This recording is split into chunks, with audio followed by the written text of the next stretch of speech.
pencher vers moi son oreille, et je le chanterai toute ma vie.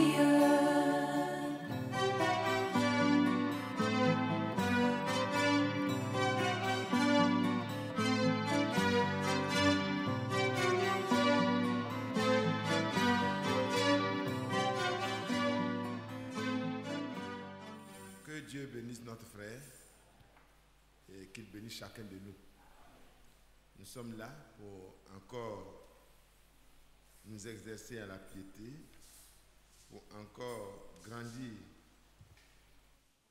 dans la connaissance de notre Seigneur et, comme nous l'avons entendu dans ces derniers jours, parvenir à la stature parfaite de notre Seigneur Jésus-Christ. La plus bonne chose pour un homme pendant son séjour sur la terre, c'est de rencontrer le Seigneur, de naître de nouveau. Mais quand on est né, on doit manger la nourriture de sa race. Amen. Les animaux mangent ce qui est réservé aux animaux. Les hommes mangent ce qui est réservé aux hommes. Et les fils de Dieu mangent la nourriture spirituelle qui est pour les enfants de Dieu. Pour les autres, ça ne peut pas les intéresser parce qu'il faut être de cette nature-là pour que cela vous intéresse. Amen. Et donc, nous sommes invités à manger la nourriture spirituelle au temps convenable, tel que Dieu l'a disposé pour nous. Vous savez, le temps est fini. C'est pourquoi chaque parole qui sort, nous ne devons pas dire « oui, j'ai déjà lu ça »,« oui, je connais ça »,« oui, moi je vois devant ». Non, nous devons laisser la parole de Dieu revenir encore pour nous plonger dedans pour voir est-ce que tout est exactement comme Dieu le veut. On peut avoir fait un devoir, on peut avoir même la moyenne, c'est pas vrai? Mais pour un élève qui veut être excellent, il ne s'arrête pas à 10, 11, 12, ce n'est pas mauvais, mais il veut avoir, si possible, 20 sur 20. Donc, dans la vie chrétienne que nous sommes en train de manifester en Jésus-Christ, nous devons atteindre la stature parfaite du Seigneur Jésus. C'est ce que nous avons entendu. Et il y a des éléments qui ne vont pas dans le même sens. Quand la parole touche ça, on doit émonder cela. On doit laisser la parole de Dieu séparer notre vie de cela. On ne doit pas continuer avec. Si la parole nous reprend sur un point, nous devons être d'accord avec Dieu pour dire « Ah, si tu n'es pas content de ça, il faut enlever ça de moi. Parce que je ne veux pas que ça empêche ma croissance. » Et comme vous avez déjà entendu plusieurs fois, les mauvaises compagnies corrompent les bonnes mœurs. Un arbre qui est en train de croître normalement, il y a des lianes là. Quand ça s'en va, quand ça commence à s'attacher à l'arbre, tu as l'impression que c'est un bon copain. Mais il y a une sorte de liane bizarre là, je ne sais pas s'il y en a ici, mais quand ça s'attache à l'arbre, il est petit au départ, hein, mais il est comme un virus.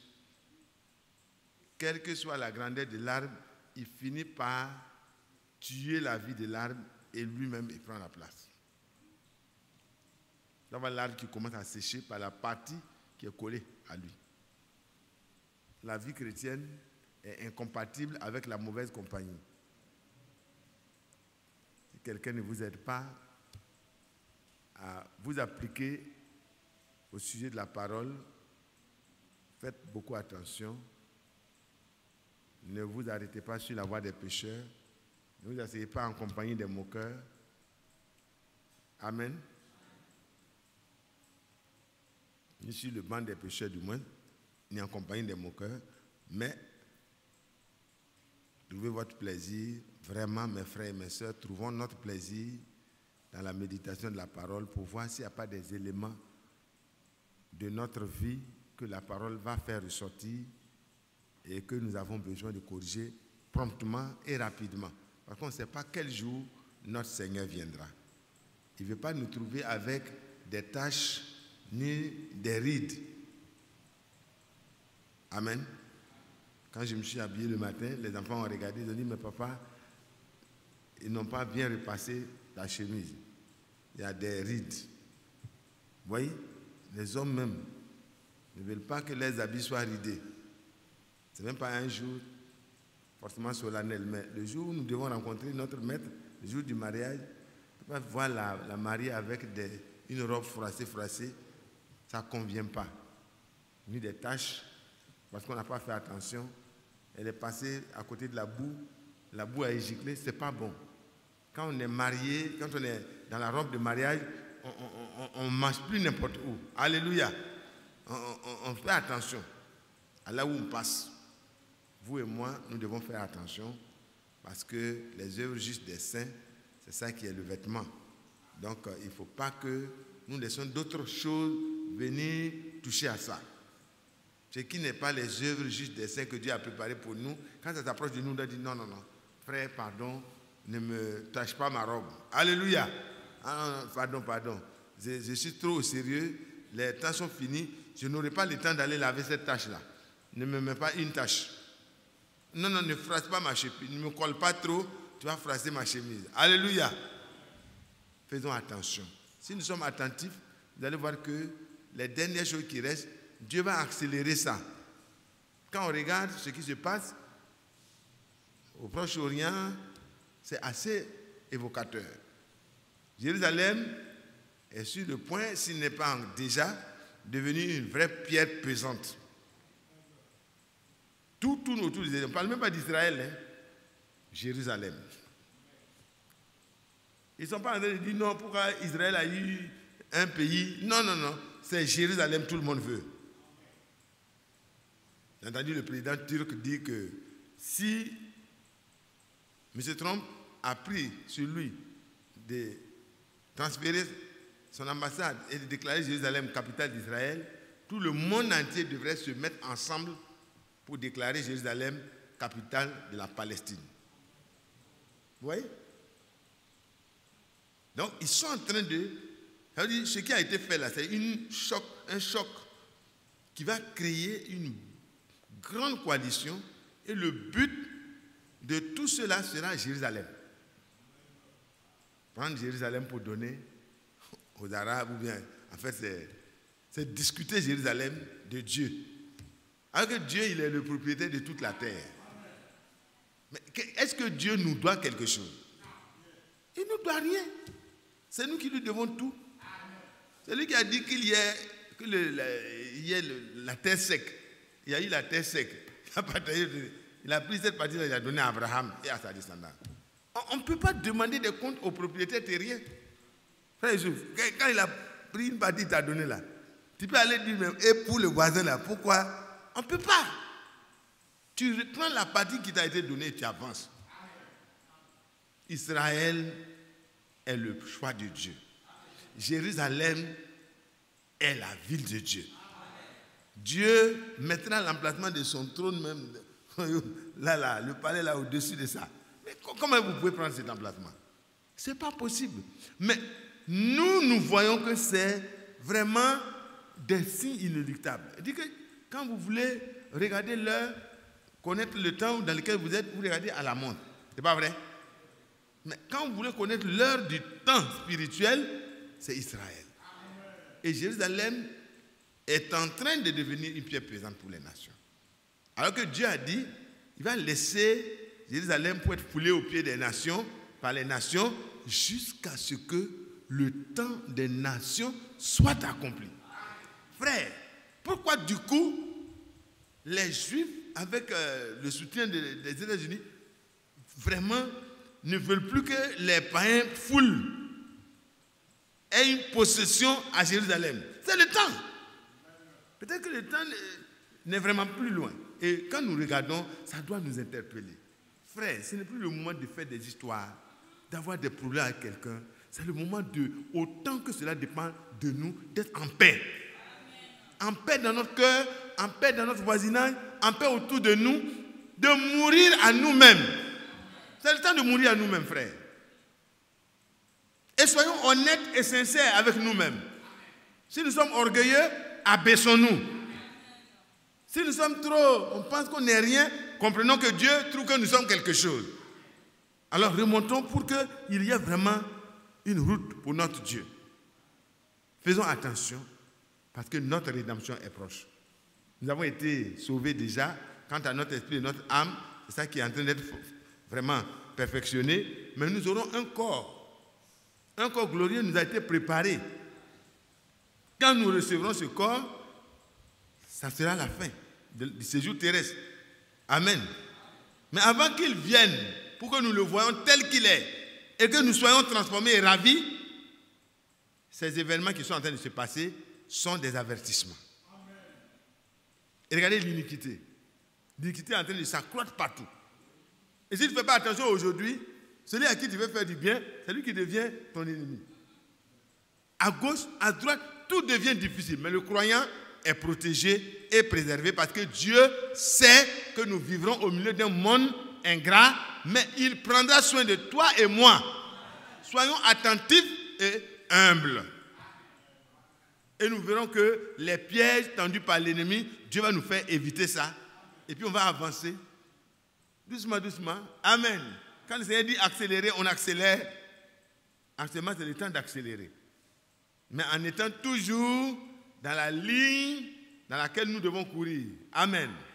On ne quitte pas sa ligne pour courir à côté. Même si tu arrives le premier, tu es disqualifié. Chaque coureur a sa ligne. Et Dieu a trouvé une ligne pour chacun de nous. Quand les gens sont nombreux à prendre le départ, mais chacun a une ligne. Amen. Que Dieu vous bénisse et qu'il nous fortifie. Aujourd'hui, nous allons lire quelques versets au sujet d'une partie importante de notre corps. Vous connaissez bien le sujet, et quand on va le lire, vous allez quand même, malgré tout cela, faire attention, parce qu'il peut y avoir un petit point sur lequel Dieu veut attirer votre attention. Et alors, ça peut prendre un tournant décisif pour vous dans la préparation. Amen. Donc, c'est bon toujours de réviser ce qu'on connaît quand même. À l'approche de l'examen, Edmond, c'est pas vrai? On révise ce qu'on connaît. Amen. Pour ne pas tomber à côté. On va se lever.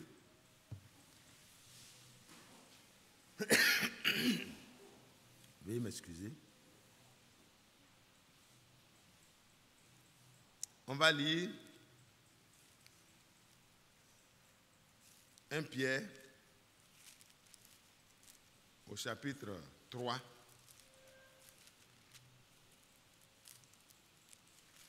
1 Pierre 3.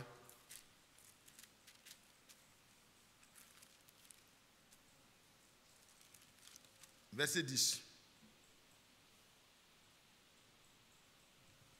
Si quelqu'un en effet veut aimer la vie et voir des jours heureux, qu'il préserve sa langue du mal et ses lèvres des paroles trompeuses, qu'il s'éloigne du mal et fasse le bien, qu'il recherche la paix et la poursuive, car les yeux du Seigneur sont sur les justes et ses oreilles sont attentives à leurs prières. Mais la face du Seigneur est contre ceux qui font le mal. Amen. Alléluia. Nous allons demander à notre frère bien-aimé, le vieux frère Raymond, de prier pour la parole de Dieu que nous allons écouter.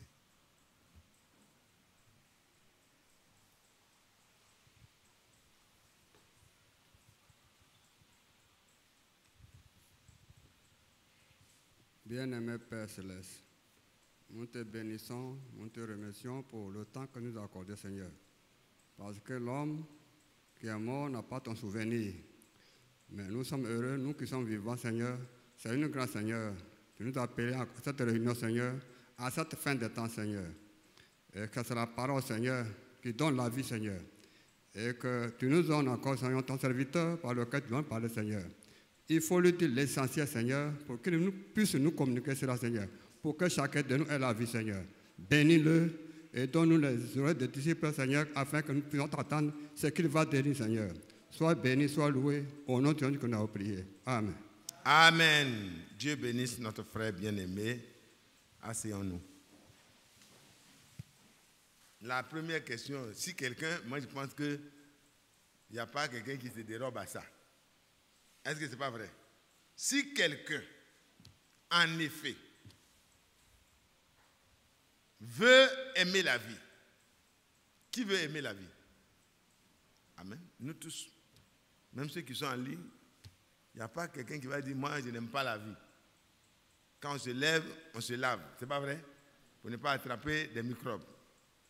Quand on revient de la vie, on lave sa main avant de manger. Parce qu'il paraît-il, il nous a été enseigné par les scientifiques qu'on peut prendre des microbes à gauche et à droite. On lave la main. Pour ne pas avoir la fièvre typhoïde. C'est pourquoi? C'est pour ne pas mourir. On aime la vie. Quand on arrive à trouver un peu d'argent, on cherche à manger pour renforcer le corps. Pourquoi? Parce que les cellules ont besoin de se renouveler pour qu'on vive un peu longtemps. C'est pas vrai? Quand on trouve de l'eau, on boit pour que l'organisme ait suffisamment d'eau. Parce que si on est déshydraté, on va mourir. D'une manière ou d'une autre, chacun montre qu'il aime la vie. On essaie de s'habiller bien pour que quand même notre corps soit bien protégé et que nous soyons... Qui n'aime pas la vie? Chacun de nous aime la vie. Maintenant, voilà comment la préserver. Si quelqu'un veut aimer la vie, et si cette personne veut voir des jours heureux, parce que vous savez, on peut vivre, on peut avoir la vie, mais ne pas avoir des jours heureux. Donc voilà, Dieu nous donne le secret. Oh, c'est vraiment bon. Hein? Vous savez, ce n'est pas à tous que cette grâce est faite. Le Seigneur pouvait dire, à vous, il a été donné la faveur de connaître les choses du royaume. Aux autres, ce n'est pas à leur portée. Et il s'est réjoui un jour. Il dit, mais je te loue de ce que ces choses-là sont cachées aux sages et aux intelligents. Et c'est révélé aux enfants. Et ça, c'est dans Matthieu 13 que, voilà, il avait dit ce que j'avais cité premièrement. Maintenant, c'est dans Matthieu 11, 25, Jésus prit la parole et dit, je te loue, Père. Je te loue. De ce que tu as caché ces choses. Comment être heureux. Oui, les gens courent après le bonheur, hein, mais ne savent pas comment être heureux. Ils pensent que c'est quand ils vont avoir beaucoup de femmes, beaucoup d'argent en banque, des milliards, quand ils vont avoir un titre très pompeux au niveau national, soit il est député, il est maire, conseil régional, ou bien ministre, ou bien peut-être même premier des ministres, ou bien premier ministre, amen, ou bien président. Ça, c'est le plus haut niveau dans une nation. D'autres même ont atteint ça, ils ont fait ça plusieurs fois, et trouvent que c'est devenu trop petit. Ils cherchent même à dominer sur toute une région. Mais tout ça, c'est à la recherche du bonheur en réalité. Mais Dieu nous dit, en ce temps-là, Jésus prit la parole et dit, je te loue, Père, Seigneur du ciel et de la terre, de ce que tu as caché ces choses aux sages et aux intelligents, et de ce que tu les as révélées aux enfants. Un jour, il regardait Jérusalem, il dit, oh Jérusalem, si tu connaissais, toi au moins, en ce jour, les choses qui appartiennent à ta paix, si tu connaissais ces choses qui appartiennent à ta paix, la paix de Jérusalem, c'est dans le sacrifice de Golgotha que ça se trouve. Alléluia. Le Seigneur est venu d'abord expier l'iniquité de Jérusalem. Il est venu pour leur accorder le pardon des péchés. Et ils étaient en train d'attendre le règne. Le règne, ce n'est pas maintenant. C'est pour cela qu'avant le règne, il va se révéler à eux. Mais pour le moment, ces choses sont cachées à ceux-là même à qui le droit était. Parce qu'ils n'ont pas pu vraiment comprendre la première étape. Et Dieu s'est tourné vers vous et moi. Et il nous a révélé des choses. Nous les païens, regardez comment Dieu nous a fait grâce. Il s'en va choisir un juif un vrai juif, 100%. Amen.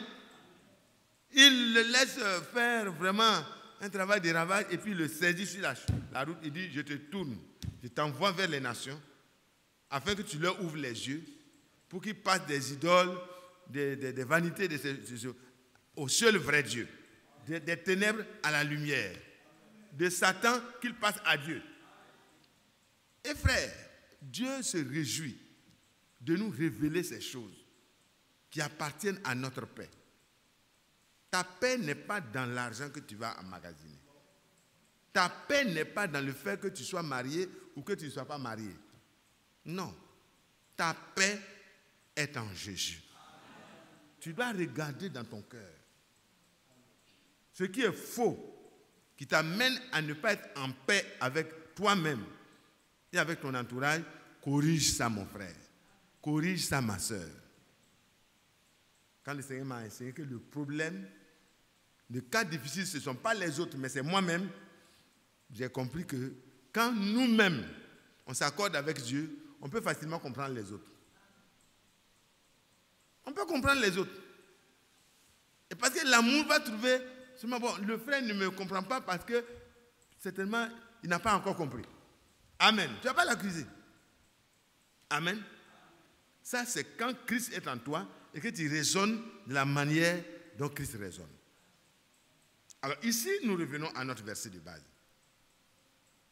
Si quelqu'un, ce soir, dans cette assemblée, si quelqu'un, ce soir, parmi tous ceux qui écoutent, si quelqu'un, parmi les enfants de Dieu qui se préparent pour l'enlèvement,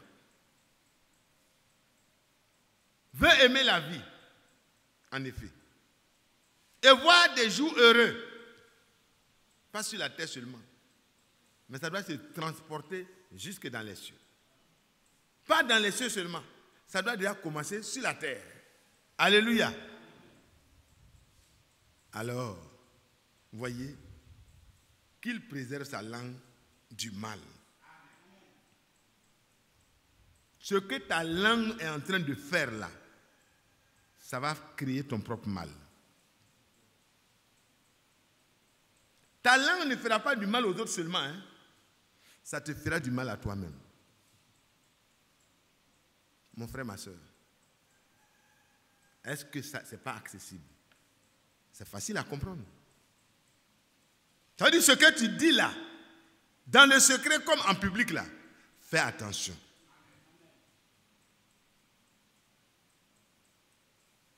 Préserve ta langue du mal. Normalement, frère, ce que je suis capable d'aller dire à mon frère Jacques en secret, je dois être capable de le dire à quiconque en public. Si j'ai parlé correctement, je ne dois pas avoir peur. Alors, ce soir, examinons-nous. Regardons-nous. Ne regarde pas à l'autre. Non, non, non, non, non. Personne n'a besoin de dire, ah, ça concerne David, ah, ça concerne Mathias. Non, non, non, non, non. Nous ne sommes pas venus ici pour regarder dans le rétroviseur les voitures qui sont derrière nous. Nous sommes venus pour nous regarder en face. Nous qui sommes candidats à l'enlèvement. L'examen blanc vient pour que les enfants s'examinent rapidement pour voir est-ce qu'ils sont prêts pour la compétition finale. Dans la parole de Dieu nous est donnée ce soir pour qu'on se juge nous-mêmes. Pas juger l'autre, mais me juger moi-même. Si mon cœur commence à parler, à penser à l'autre, non, il y a une erreur. Corrigeons le tir. Je parle de moi-même. Je me regarde moi-même. Est-ce que vraiment je veux être heureux?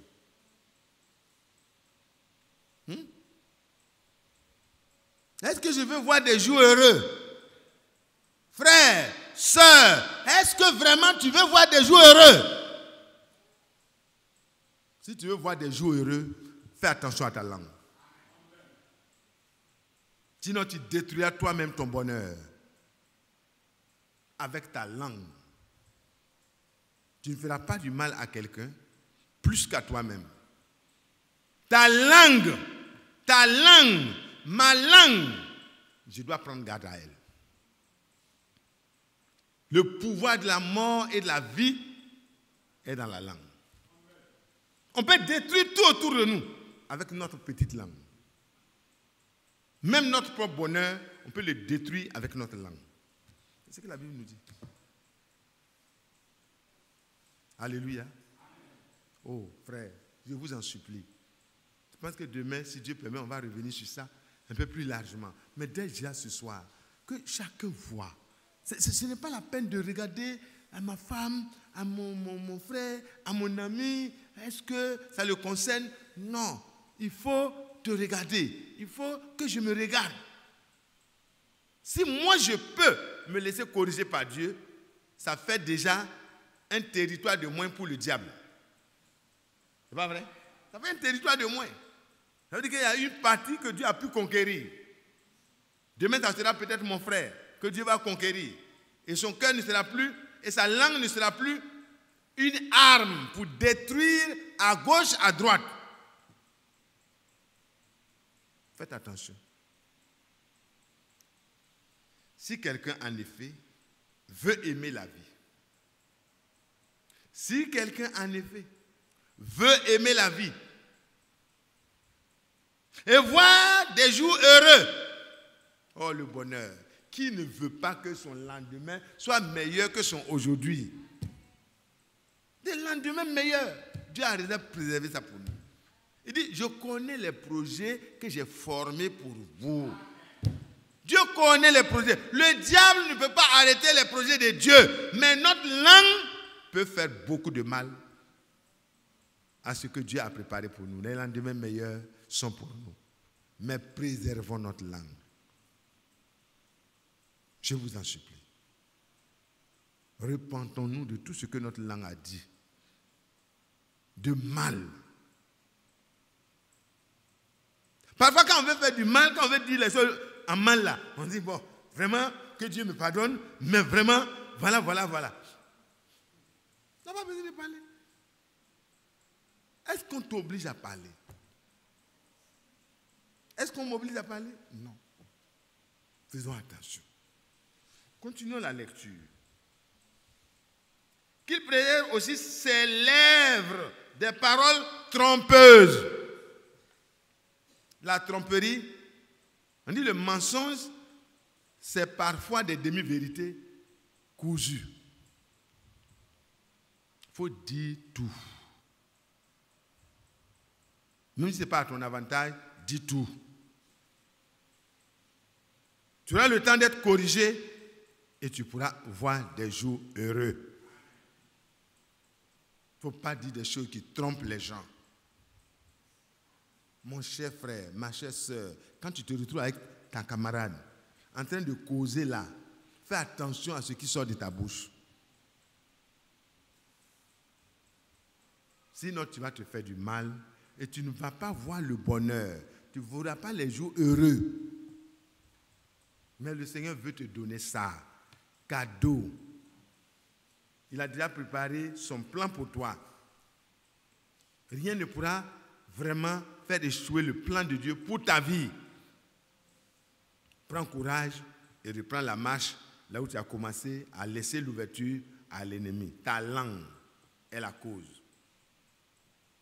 Et vous savez que c'est de l'abondance du cœur que la bouche parle.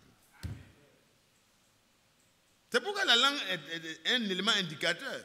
Quand vous voyez un écrivain qui écrit, c'est qu'il a déjà ça. Il a déjà ça en lui, la poésie là, qu'il est en train d'écrire là. Ça est déjà en lui. C'est ça qu'il exprime. Et quand quelqu'un parle avec sa langue, c'est la méchanceté qui est dans son cœur là qu'il est en train de faire sortir, si c'est des choses méchantes. Mais si c'est des paroles aimables, si c'est des excuses qu'on trouve pour vraiment faire avancer les choses parce qu'on ne comprend pas bien, mais on croit que Dieu est au contrôle, frère, on fait attention. C'est à toi que je parle, c'est à moi que je parle. Parce que frère, nous sommes les meilleures personnes qui doivent vraiment exister sur la terre.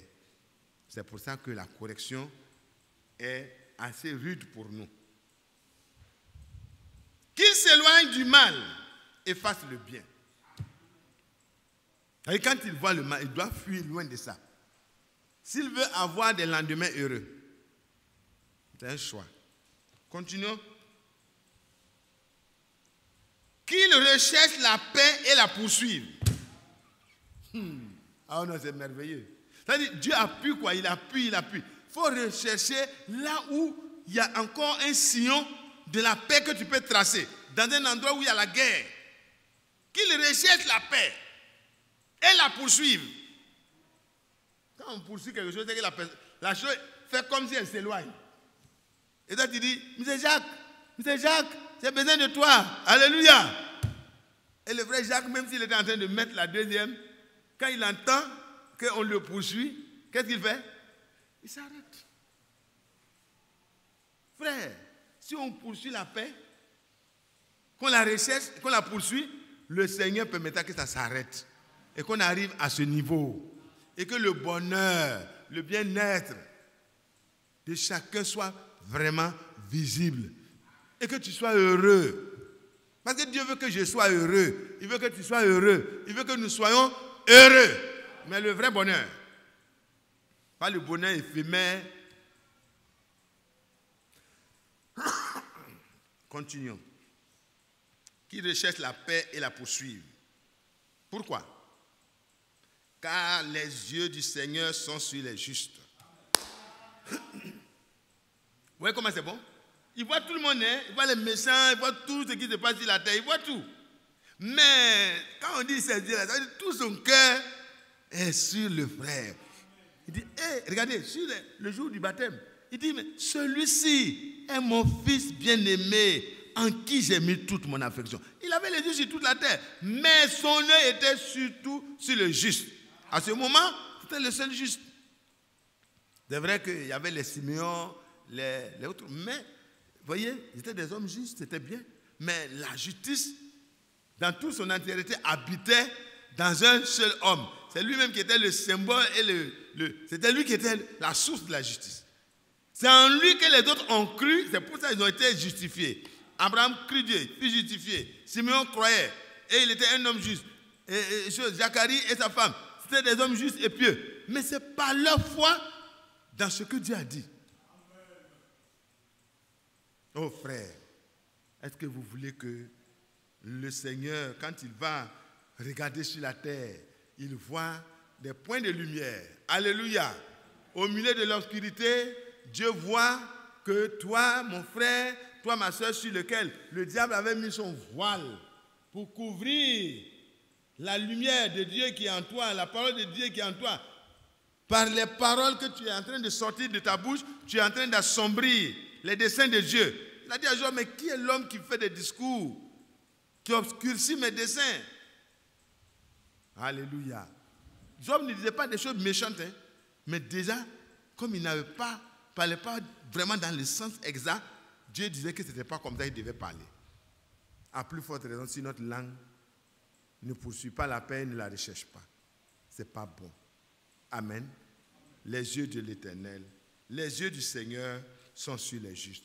Mon cher frère, ma chère sœur, les yeux du Seigneur sont sur toi. Si Christ est ta justice, si Jésus t'a justifié, qui te condamnera? Personne. Qui accusera les élus de Dieu? C'est le Seigneur qui justifie. Qui les condamnera? Christ est mort. Bien plus, il est ressuscité. Il est assis à la droite de Dieu. Il intercède pour vous et moi. Ça veut dire que même nos fautes sont déjà prises en compte dans l'intercession du Seigneur. C'est pourquoi ce que tu es en train de faire actuellement là, ta langue là, il faut dire au Seigneur, enlève le venin qui est dans ma langue. Seigneur, enlève. Pour que ma bouche puisse faire sortir des choses qui sont bien, que tout le monde peut entendre. Et quand tout le monde va entendre, on va dire oui, dans le secret, tu as dit des choses qui sont bonnes. En public, tu peux le dire aussi. Que Dieu m'aide moi. Que Dieu t'aide toi. Que Dieu nous aide nous. À nous laisser corriger quand Dieu parle. Personne n'est parfait, hein? Mais nous devons être parfaits. Dieu nous prend déjà, nous sommes potentiellement parfaits. Mais il y a un travail. Amen. Devenir, le frère a dit qu'on part d'un point A à un point B. C'est-à-dire que c'est progressif. C'est un travail, mais il ne faut jamais s'arrêter. Il faut continuer. Alléluia. Si Dieu dit que ici, là, ta langue la parle trop et que ce n'est pas bon, Seigneur, pardonne-moi. Désormais, aide-moi. Et puis tu avances. Continuons. Qui veut que les yeux du Seigneur soient sur lui? Pas pour le punir, mais pour lui faire du bien. Et ses oreilles sont attentives à quoi? Nous sommes venus pour prier ce soir. Et à la maison, on veut prier. Au travail, on veut être dans les dispositions pour prier. Partout, on veut prier. Même si on a fini de prier pour nous-mêmes, que ça va, il y a des frères comme Mathias qui sont faibles. Il y a des frères comme, il y a des soeurs comme, il y a des gens qui ont besoin de notre soutien. Et Dieu, quand il va trouver que dans notre cœur, quand il a ses yeux sur les justes, et voit que toi, tu es dans les bonnes dispositions, tu peux intercéder, Dieu peut mettre sur ton cœur de prier pour tel frère, de prier pour telle sœur. Parce qu'il est prêt à entendre le cri de ton cœur, de ta voix. Mais si tu n'aimes pas un frère, Dieu ne peut pas te dire de prier pour lui.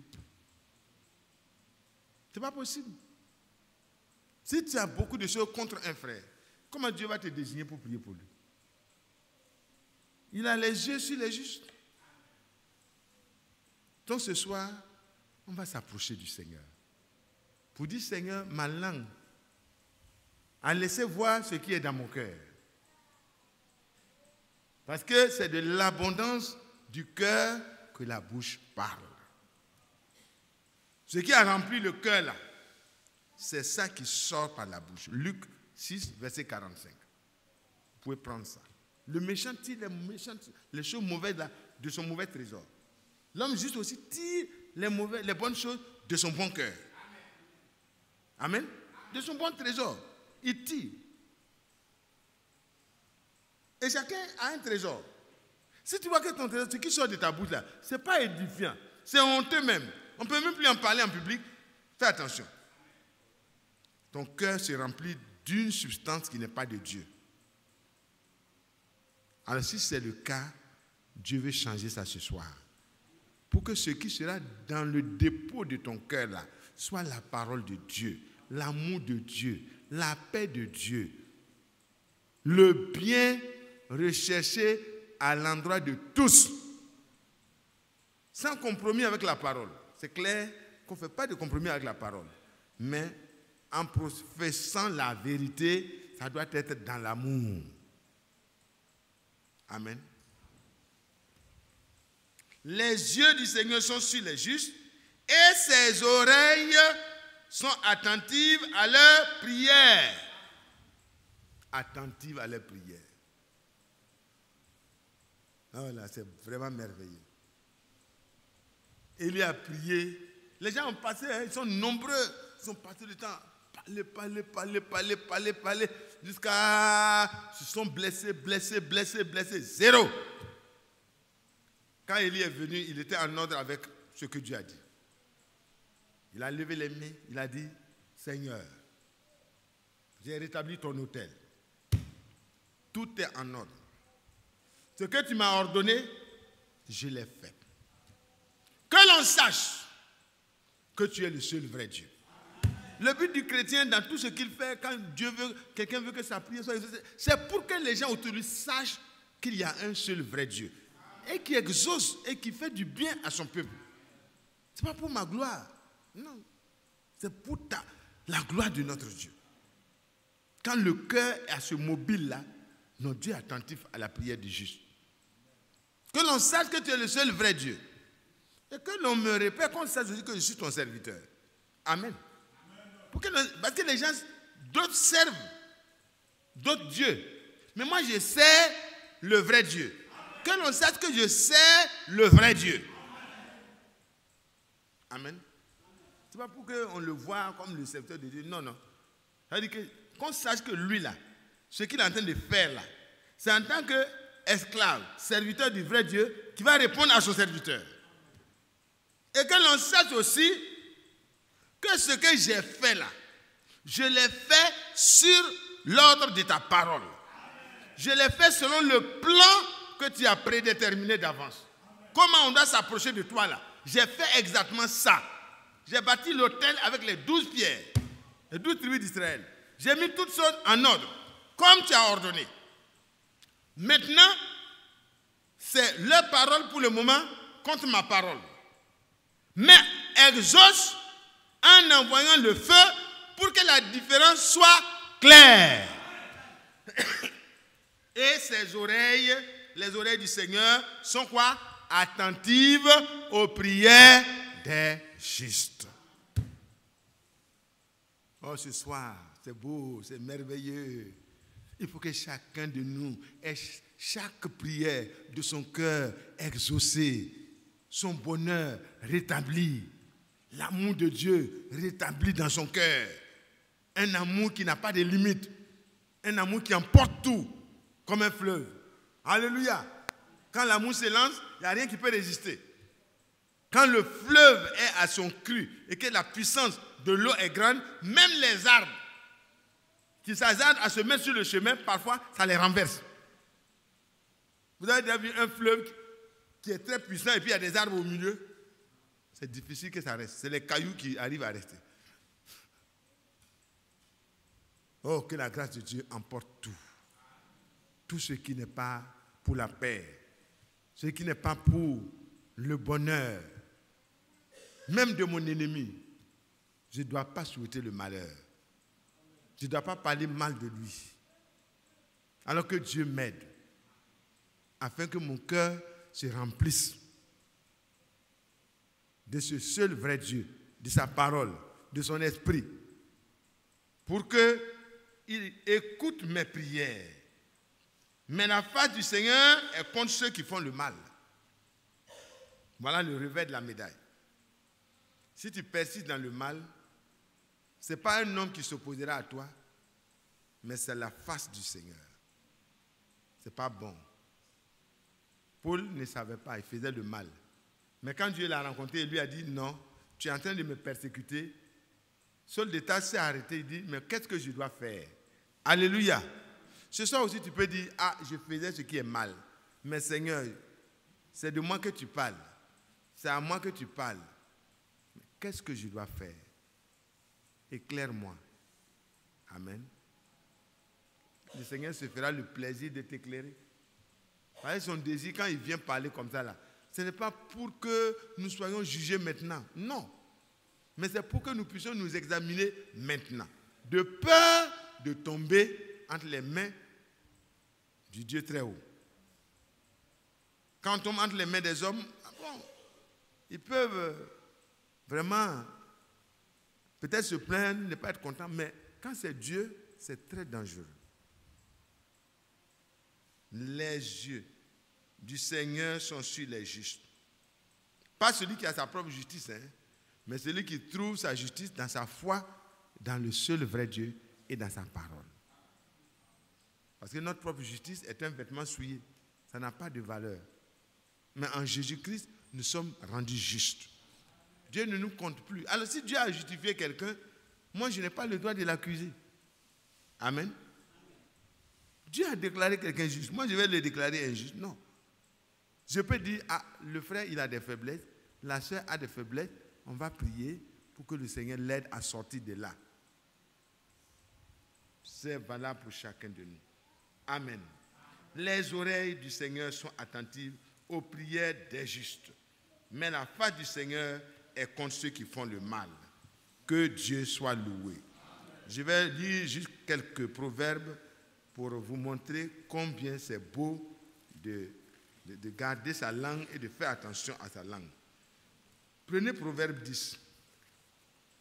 Je vais m'arrêter dans quelques minutes et puis on va prier.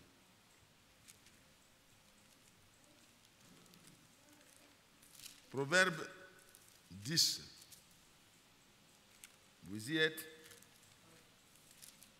Voilà. Proverbe 10. Nous prenons le verset 20. La langue du juste est un argent de choix. Amen. La langue du juste là, ce qui sort là, c'est bon. Il y a la richesse dedans. C'est plus qu'un compte rempli. Quand on dit l'argent de choix, c'est vraiment la richesse. La langue du juste.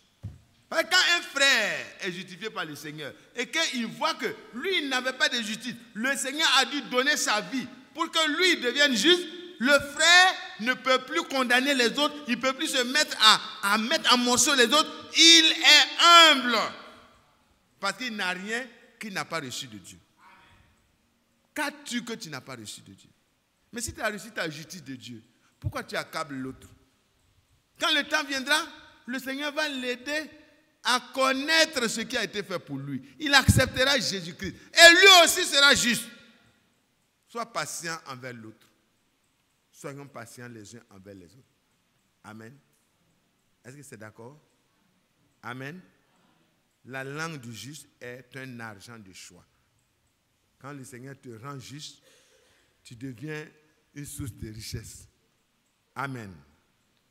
Qui veut que sa langue devienne une richesse? Vous savez, c'est la langue. Hein? Même pour aller compétir, on parle d'abord. Amen. On dit entretien d'embauche. Si ta langue là ne parle pas bien, tu peux passer à côté de la richesse. On embauche l'autre et puis toi tu es là. Donc déjà, sur le plan naturel, c'est important. Prenez Proverbe 12, verset 18.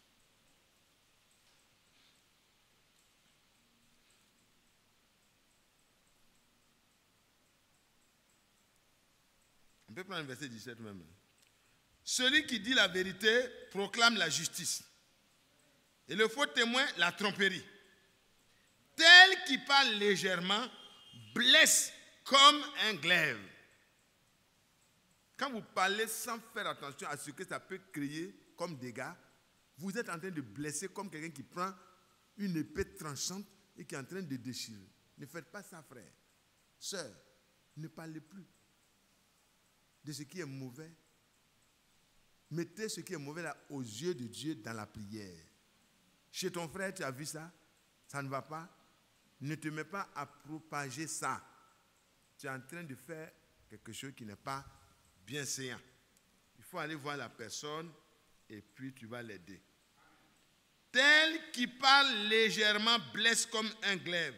Mais la langue des sages apporte quoi? La guérison. Alléluia.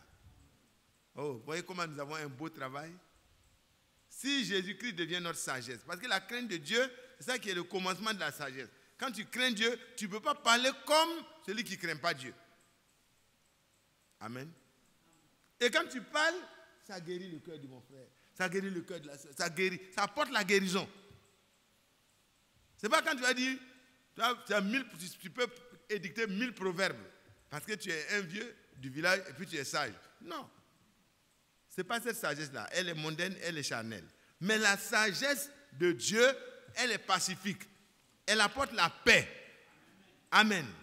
Elle pacifie le milieu. On dit, mais le monsieur là, il n'est pas encore venu. S'il était là, ce problème serait résolu. Si lui, il parle, la paix va venir. Il faut que nous soyons ainsi. Que la grâce de Dieu repose sur chacun de nous et que nous puissions apporter la guérison par notre bouche. Proverbe 15.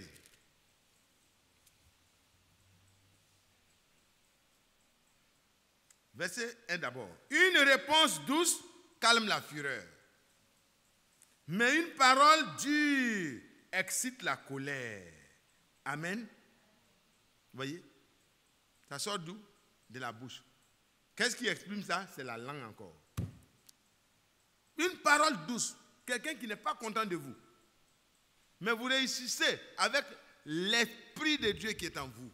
Et qui manifeste le fruit de l'Esprit. Alléluia. La douceur sort. Pendant que la personne est irritée contre vous, vous avez de l'amour pour lui. Vous avez de la douceur pour lui exprimer. Vous capturez la personne. Amen. Vous apprivoisez la personne par votre amour qui est vraiment accompagné de douceur.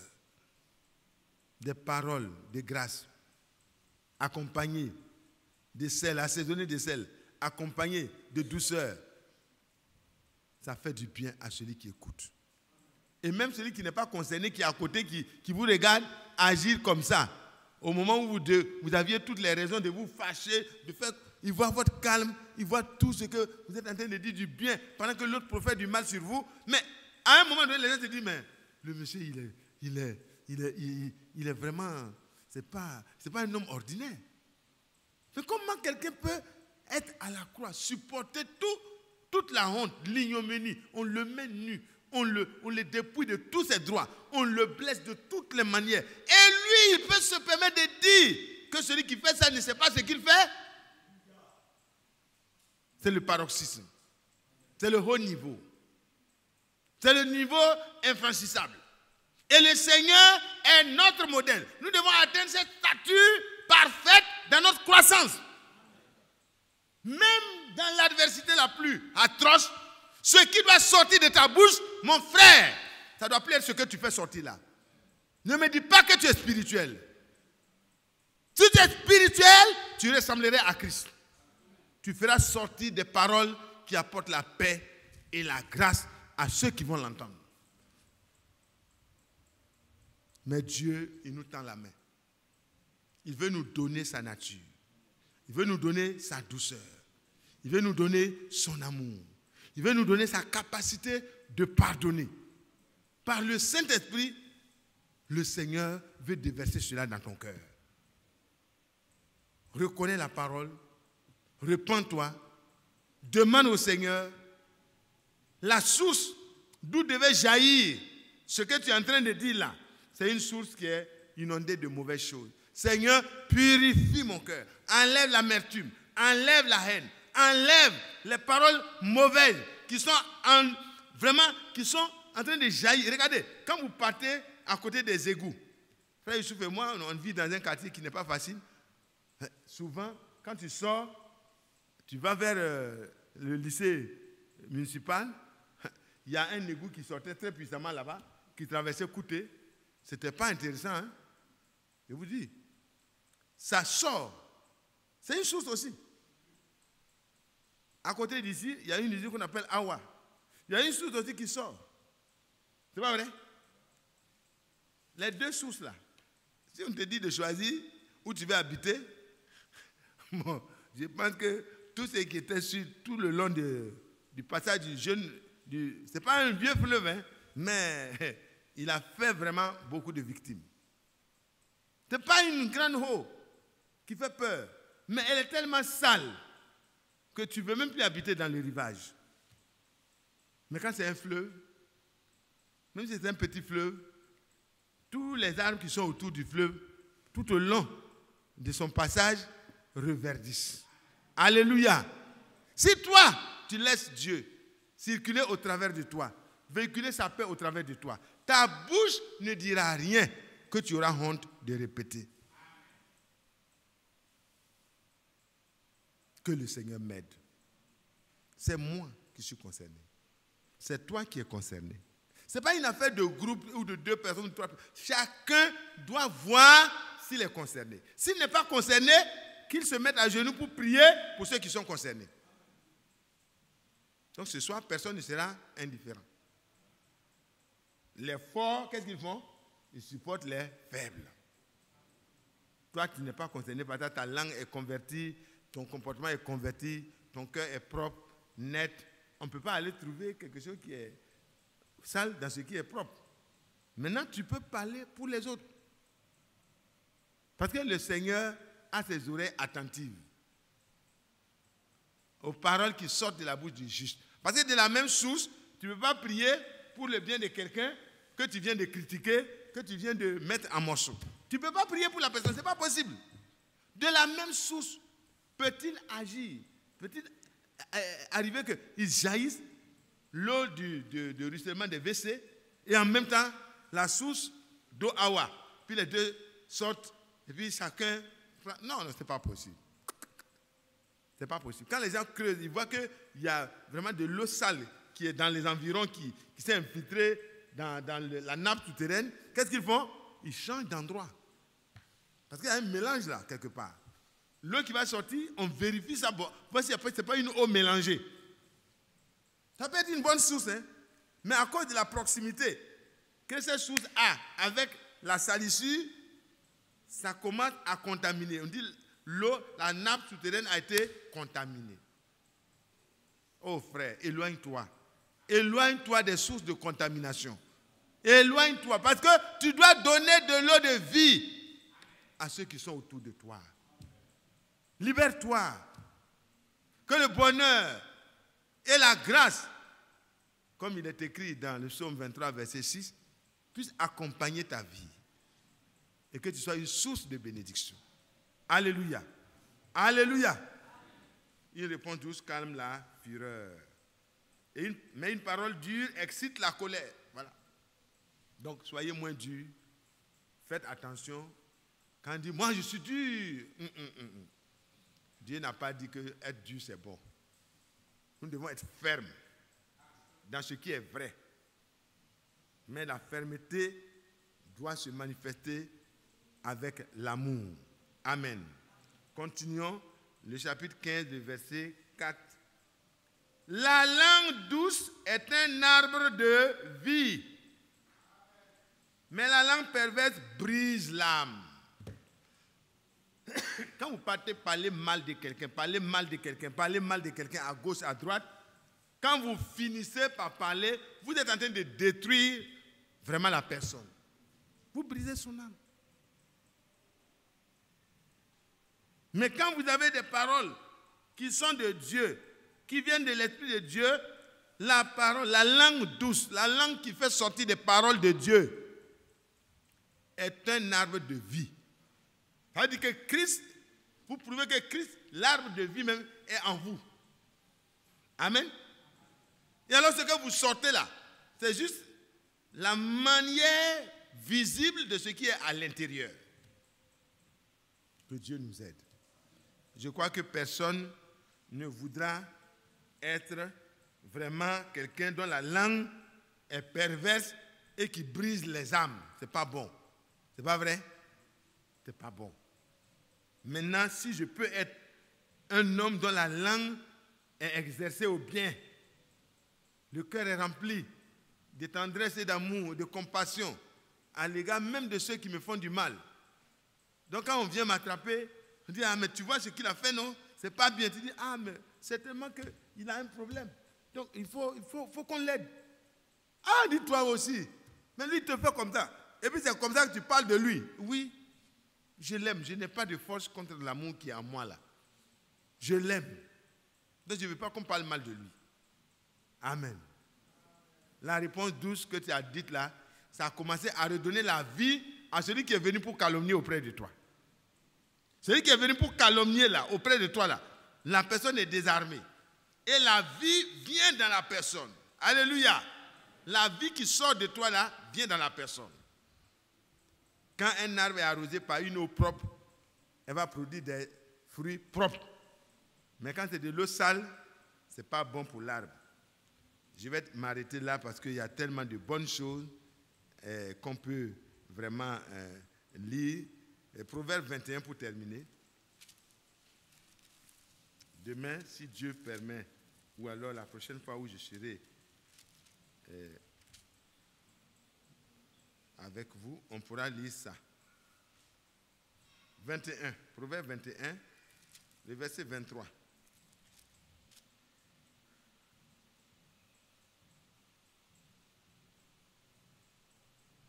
Celui qui veille sur sa bouche et sur sa langue préserve son âme des angoisses. Dites Amen.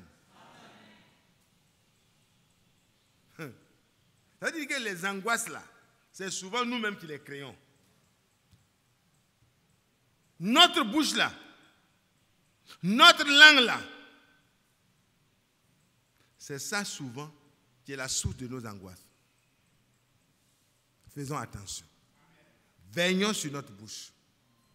Mathias, veille sur ta bouche. Mon frère, veille sur ta bouche. Ma soeur, veille sur ta bouche. Si tu te surprends à avoir de la haine ou des paroles qui ne sont pas bonnes, mets-toi à genoux, demande au Seigneur, purifie-moi de l'amertume, purifie-moi de ce qui sort là, parce que ça, ce n'est pas de toi. Et le Seigneur se fera la joie d'intervenir en ta faveur. Pour revenir prochainement, nous allons lire maintenant dans Hébreux. Hébreux.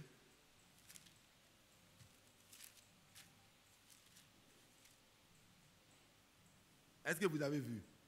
Ce que nous avons lu là, ça concerne chacun de nous. Et au chapitre 4, le verset 12, nous pouvons lire, dans le verset 11 du moins, empressons-nous donc d'entrer dans ce repos. Et quand vous êtes dans la volonté de Dieu, que l'Esprit de Dieu, sa parole est en vous, ce n'est plus vous qui vivez, c'est la parole qui sort. Alléluia. Quand l'ennemi vous attaque, c'est la parole qui sort. Quelqu'un vous fait du mal, ce qui sort de vous, c'est le bien. Quelqu'un parle mal, tu dis, frère, ne parle pas mal ici. Parce que ma maison est consacrée à Dieu. Je ne peux pas m'asseoir pour parler mal d'un frère ici. Pardon, je t'en prie. Mon cœur, là, il n'y a pas de place pour ça. Si tu veux bien, comme il fait mal, on va prier pour lui. Et puis tu vas te lever, tu vas aller le voir. Amen. Quand tu as fini de le voir, même si tu n'as pas compris, au moins tu as dit, retourne et continue de prier. Dieu va l'aider. Certainement, ça va changer. Amen. Vous voyez, Dieu, il est bon. Empressons-nous d'entrer dans ce repos, afin que personne ne tombe en donnant le même exemple de désobéissance. Ne désobéissez pas à ce que je suis en train de vous dire au nom du Seigneur. Prenez ça au sérieux pour vous-même. Parce que vraiment, celui qui veut vivre heureux, moi je pense qu'il n'y a pas quelqu'un qui ne veut pas vivre heureux. Je vais pouvoir préserver ma langue de toutes les paroles que j'ai pu prononcer jusque-là. Continuons. Car la parole de Dieu est vivante et efficace, plus tranchante qu'une épée quelconque à deux tranchants, pénétrante jusqu'à partager âme et esprit, jointure et moelle. Elle juge les sentiments et les pensées du cœur. La parole qui est venue ce soir-là, c'est simple comme ça. Mais si on laisse ça entrer, ça va juger vraiment les sentiments de notre cœur. Et les sentiments qui ne sont pas bons là, on va les reconnaître nous-mêmes. Ce n'est pas quelqu'un qui va venir mettre le doigt sur ça. Hein? Non. Si on est attentif, vous allez voir qu'on n'aura pas besoin qu'on soit repris. Quelqu'un ne va pas venir nous reprendre. Ah, mais pourquoi tu fais comme ça? Mais la parole de Dieu va nous permettre de nous examiner et de nous laisser juger. Et quand on se laisse juger par la parole de Dieu, on corrige ce qui est à corriger. Et quand c'est comme ça, au prochain devoir, sur la même chose, qu'est-ce que tu fais? 18 sur 20, sinon 20 sur 20. Dis, ah, vraiment, la langue, pardon, tu ne peux pas m'emmener dans ce terrain-là encore. Parce qu'à l'intérieur du cœur même, tout a changé. Le contenu a changé. Nulle créature n'est cachée devant lui. Mais tout est nu et découvert aux yeux de celui à qui nous devons rendre compte. C'est pourquoi nos paroles là, frères, nos pensées là, qui se manifestent par nos paroles là, ne pensons pas que les frères ne peuvent pas tout savoir de nous, hein, mais Dieu sait tout de nous. C'est ça qui amène la crainte de Dieu. David dit, mais je vais me cacher où? Pour faire ce que je veux faire là, et puis tu ne vas pas découvrir. Le Seigneur dit, tout ce que vous dites là, sachez que ça sera révélé un jour sur les toits. Donc si je dois parler de telle sorte que si ça sort là, si David entend, il dit, ah, papa me pense comme ça de moi. Ah, vraiment, je suis heureux. Ça, c'est bon. Il dit, c'est lui qui dit ça de moi. Pourtant, il était avec moi hier. Non, pardon, je vous en prie. Ça ne convient pas aux chrétiens. Le chrétien doit être propre en public comme en secret. Ce que vous ne pouvez pas dire en public, évitez de le dire en secret. De telle sorte que quand ça va sortir, vous n'ayez pas à rougir. Nous sommes des noirs, on ne rougit pas, mais on a honte quand même. Amen. Le blanc, lui, il rougit parce qu'il est déjà rouge. Mais nous, voilà. Continuons. Tout est nu et découvert aux yeux de celui à qui nous devons rendre compte. Comme ce n'est pas un frère qui sera notre juge, on fait attention parce que le Seigneur, il voit tout. Quand on est en train de penser, il dit, la pensée n'est même pas encore venue dans mon cœur, que tu la connais entièrement. Ah, donc Seigneur, éloigne-moi de toute pensée qui va vraiment pervertir mon cœur. Et puis je vais avoir un mauvais dépôt. Puis quand quelqu'un va venir pour chercher de l'eau, parce qu'il pense que c'est une source, tu ne peux pas prendre ça pour donner à quelqu'un. Si tu lui donnes, il va se faire du mal. Amen. Ça détruit. Les mauvaises paroles détruisent vraiment la communion. Que Dieu nous aide. Gardons-nous de cela, frère, pour pouvoir prier efficacement ce soir. Nous allons lire le verset 14. Ainsi, puisque nous avons un grand souverain sacrificateur qui a traversé les cieux, Jésus-Christ, le Fils de Dieu, demeurons fermes dans la foi que nous professons. Car nous n'avons pas un souverain sacrificateur qui ne puisse compatir à nos faiblesses. Au contraire, il a été tenté comme nous, en toutes choses, sans commettre de péché. Approchons-nous donc avec assurance du trône de la grâce. Qu'est-ce qu'il faut demander?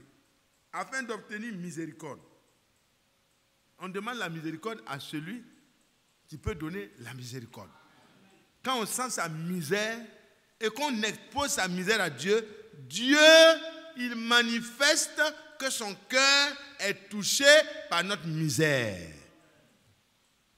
La miséricorde, c'est le cœur qui est touché par la misère de l'autre. La compassion, c'est le cœur qui prend part à la passion, à la souffrance de l'autre. Alors, si tu vois que l'autre, il s'exprime mal, il se conduit mal, c'est qu'il a un problème. Toi, sois compatissant, sois miséricordieux. Parce que notre souverain sacrificateur lui-même, il est compatissant et il est miséricordieux. Et en tant que des sacrificateurs, on ne peut pas faire mieux que le souverain sacrificateur. Donc on se tient là pour apporter des victimes spirituelles. Alléluia. On prie et le Seigneur fait le reste. Approchons-nous donc avec assurance du trône de la grâce afin d'obtenir miséricorde et de trouver grâce pour être quoi? Secouru dans nos besoins.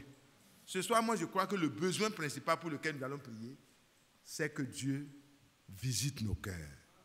Pour vider nos cœurs de tous les contentieux. Vider nos cœurs de tous les mauvais sentiments. Vider nos cœurs de tout ce qui peut nous jouer un sale tour. Parce que quand dans ton cœur, il y a quelque chose qui n'est pas propre, qui est caché, ça va te trahir un jour. Ça va sortir. Mais quand c'est de Dieu, c'est de l'abondance du cœur que la bouche parle. Ce qui est débordant là, quand on dit de l'abondance, c'est ce qui est beaucoup dans le cœur là. C'est ça qui va finir par sortir par la bouche. Ou dites que l'arbre est bon et son fruit est bon, ou dites que l'arbre est mauvais et son fruit est mauvais. Parce que c'est au fruit que l'arbre fait voir là, qu'on peut le reconnaître. Ce n'est pas son apparence. Mon ami, on va se mettre à genoux. Si tu veux te lever, tu te lèves. On va prier ce soir pour que le Seigneur voit notre misère. Il nous a dit de nous approcher de lui. Donc, Dieu merci. Il nous promet qu'il va nous aider. Dieu merci. Naomi, ce n'est pas vrai? Dieu dit qu'il va m'aider. Comment je dois faire? Tu es docteur et puis tu dis à tous ceux qui sont malades, venez, je vais prendre le temps de vous consulter et de vous guérir, de vous soigner. Mais tous les malades vont t'envahir. Mais ceux qui sont en bonne santé, ils n'ont pas besoin d'aller.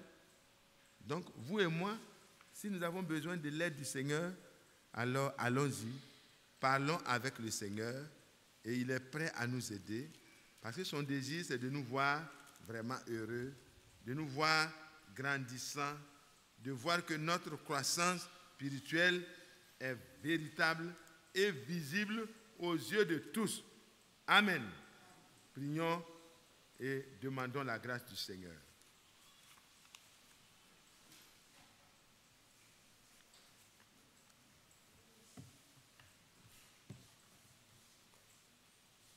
Si quelqu'un, en effet, veut aimer la vie et voir des jours heureux, qu'il préserve sa langue du mal et ses lèvres des paroles trompeuses. Les yeux du Seigneur sont sur les justes et ses oreilles sont attentives à leurs prières. Prions le Seigneur.